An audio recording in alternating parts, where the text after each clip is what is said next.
क्या आपने कभी ये सोचा है कि हमारा दिमाग आखिर दो भागों में बटा क्यों रहता है? हमारा दिमाग दरअसल लेफ्ट हेमिस्फीयर और राइट हेमिस्फीयर दो भागों में बटा रहता है और बीच में इसके न्यूरॉन के एक्सॉन बंडल यानी व्हाइट मैटर की एक संरचना होती है जिसे कॉर्पस कैलोसम कहते हैं, जो दोनों ही हेमिस्फीयर को जोड़े रखता है। इस कॉर्पस कैलोसम का काम क्या होता है कि ये लेफ्ट ब्रेन और राइट ब्रेन में आए इंफॉर्मेशन को एक साथ सिंक्रोनाइज करके हमें किसी भी चीज को परसीव करने में मदद करता है। अब देखिए, एक जागरूक व्यक्ति जरूर ये पूछेगा कि आखिर हमारे दिमाग में ये जो दो हेमिस्फीयर होते हैं वो होते ही क्यों हैं? हमारा दिमाग दो भागों में बटा ही क्यों रहता है? तो जितनी जानकारी मैं अभी जुटा पाया हूँ उसके अनुसार मैं आपको ये बता दूं कि ये जो दो हेमिस्फीयर हैं, लेफ्ट और राइट, इन दोनों में ही कुछ कुछ ऐसी अलग अलग जगहें होती हैं, कुछ ऐसे रीजन होते हैं जो हमारे शरीर में अलग अलग फंक्शन को परफॉर्म करवाने में मदद करते हैं, जो कुछ हद तक लैटरलाइज्ड भी हो सकते हैं। मतलब दिमाग के किसी एक हेमिस्फीयर का एक हिस्सा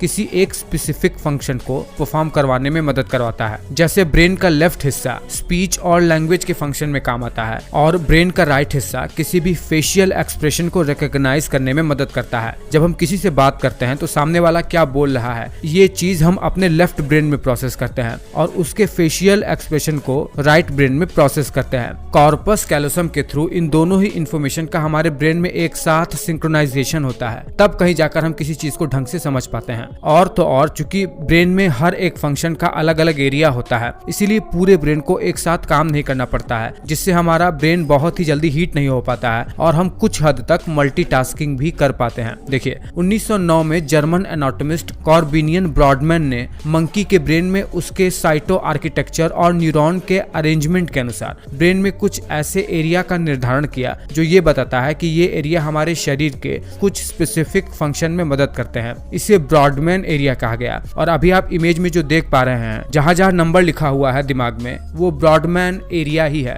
जैसे ब्रॉडमैन एरिया 1, 2, 3 या ब्रॉडमैन एरिया 17 जैसे रीजन जो अलग अलग फंक्शन को परफॉर्म करते हैं बॉडी में। और बताया जाता है कि ह्यूमन के ब्रेन में भी ठीक ऐसा ही अरेंजमेंट है जो किसी भी स्पेसिफिक फंक्शन को बॉडी में गवर्न करता है। हालांकि इसका बहुत क्रिटिसिज्म भी हुआ, लेकिन ये बात पूरी तरीके से नकारा भी नहीं गया है। खैर, इसमें अभी अध्ययन होगा, पर पहले आपको ये बता दें कि हमारे लेफ्ट ब्रेन और राइट ब्रेन का काम क्या होता है, दोनों में डिफरेंसेस क्या होते हैं। देखिए, आज से 100 साल पहले तक तो ये समझा जाता था कि हमारा जो लेफ्ट ब्रेन है वो लॉजिक्स, मैथ्स, रीजनिंग जैसे चीजों में सहायक होता है, वही right brain creativity, art, music और इमेजिनेशन जैसी चीजों के लिए जिम्मेदार होता है। पर नई स्टडी बताती है कि ये बात पूरी तरीके से सही नहीं है। दरअसल हमारा जो ब्रेन है उसमें दोनों ही हेमिस्फीयर अलग अलग इंफॉर्मेशन को एक साथ प्रोसेस करके किसी भी चीज को परसीव करने में मदद करते हैं। हाँ, ये बात 100% सच है कि किसी स्पेसिफिक फंक्शन को परफॉर्म करवाने में ब्रेन का एक हिस्सा ज्यादा इन्वॉल्व हो सकता है, पर ऐसा नहीं है कि ब्रेन का एक हिस्सा पूरी तरीके से डीएक्टिवेट रहता है और एक साइड किसी स्पेसिफिक फंक्शन को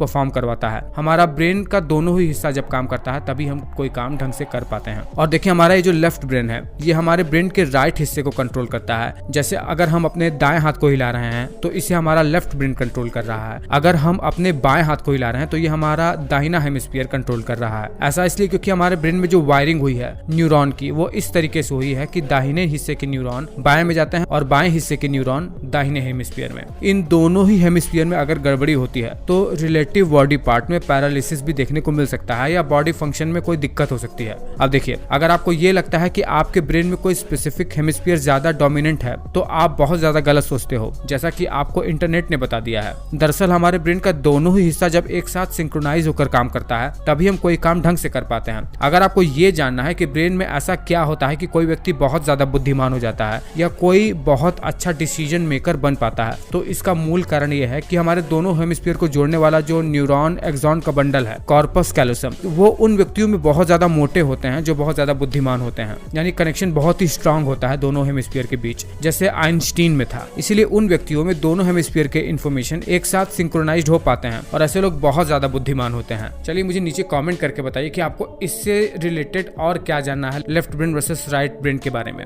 मैं कोशिश करूंगा कि मैं आपको अच्छे से अच्छी इन्फॉर्मेशन दे सकूं।